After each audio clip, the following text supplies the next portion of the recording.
nagkaroon tayo ng sitwasyon, nagkaroon tayo ng problema. Ayan. Oh my God. Na flat. Ang bagong bili nating gulong. Na running flat ko pa. Lambot pala tayo. Anyway, ayun. Buti na lang. May malapit na tire pandito, no? Repair shop. Ay, nako.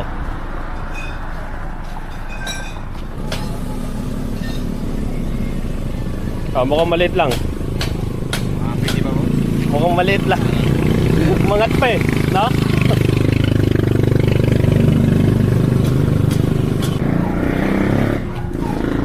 Shoutout nga pala kay Kuya, no? Enod Vulcanizing Shop, no? Dito kami nasiraan, no? So kung masisiraan kayo sa Ragay, anytime pwede nyo daw tawagan si Kuya, no? Ito yung number ni Kuya. Ayan. So malaking tulong si Kuya. Mabait na, pogi pa. Alright.